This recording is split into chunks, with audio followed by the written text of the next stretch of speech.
lycée. C'est l'heure du journal des médias de Julien Pichenet.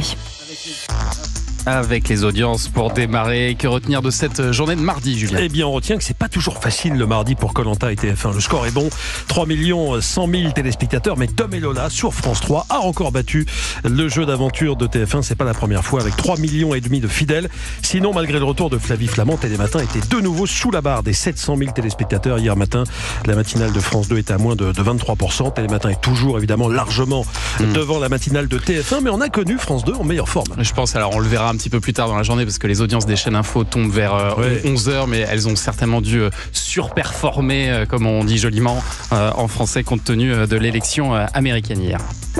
Europe 1, le journal des médias. Et puis on commence justement avec l'info de ce mercredi matin, l'élection présidentielle américaine. Oui, on va remonter un petit peu le fil de la matinée. À 9h, le président Macron félicitait Donald Trump. À 8h30, heure française, Donald Trump revendiquait la victoire, une victoire politique jamais vue aux États-Unis, déclarait-il. Les premiers à évoquer cette victoire de Donald Trump face à Kamala Harris sont les journalistes de Fox News.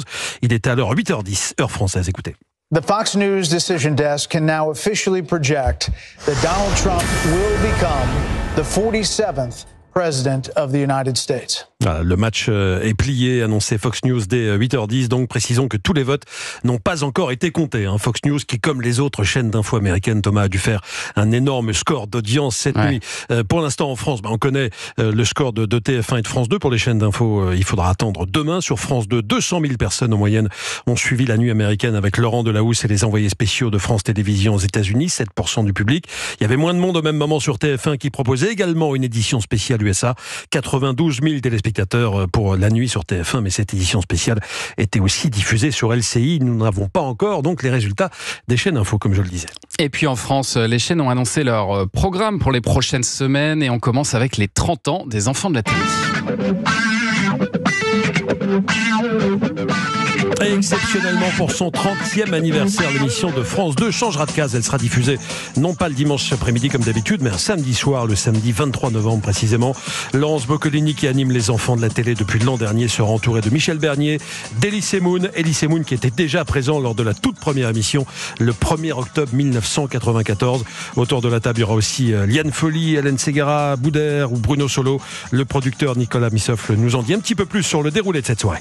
Alors le conducteur est totalement chamboulé, c'est vraiment une émission événementielle où il va se passer plein de choses. Bien évidemment, on garde tout ce qui fait l'ADN des enfants de la télé, les images, les archives qui sont en lien ou pas avec nos invités. On va faire le top 30 des images les plus cultes des enfants de la télé et surtout, il y aura plein d'invités qui vont venir. On va rejouer des séquences d'émissions cultes. Voilà, les enfants de la télé en prime le samedi 23 novembre sur France 2.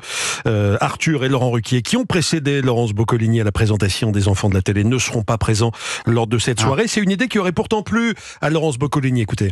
Moi j'aurais adoré faire au moins une entrée avec Arthur, avec Laurent. Après voilà, on n'est pas sur les mêmes chaînes, c'est pas si simple que ça. J'ai travaillé avec Laurent, j'ai travaillé avec Arthur, donc oui, ça aurait été cool. Mais on pense à eux. Et puis il y a des images d'Arthur et des images de Laurent, donc ils ne seront pas oubliés.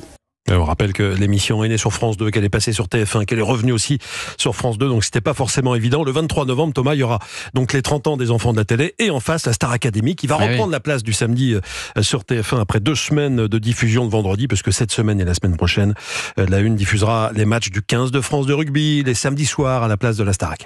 Et puis le 27 novembre, France 2 diffusera une nouvelle série intitulée Ça c'est Paris. Ça c'est Paris, série réalisée par Marc Fitoussi et produite et inspirée par Dominique Besnéard, qui avait déjà produit 10%. D'ailleurs, à l'image de 10%, Ça c'est Paris va proposer une plongée dans un univers. Alors après l'univers des agents, on sera cette fois plongé dans l'univers des cabarets parisiens. Mathilde Devaux a demandé à Dominique Besnéard comment lui était venue cette idée. Vous savez, après 10%, moi, ce qui se passait à avenue Georges V, Armélia est avenue Georges V, qui a inspiré mes 20 ans d'agent. Il y avait à côté le Crazy Horse. Et j'ai toujours été baigné dans le monde de la revue. Je suis ami de Dean Renault. J'ai toujours été épaté par cet univers. Ça, c'est Paris, produit par Dominique Besnéard. Après, donc, 10%, on en reparlera. Ce sera à partir du 27 novembre sur France 2. Ça, c'est Paris. Il va y avoir ça, c'est Paris. Alors là, on a cabaret, manif. Rien à voir. Merci Julien pour ce journal des médias. La prochaine fois, on répétera notre chanson ensemble avant. Et Culture Média, Thomas continue après les infos de 10h. Oui.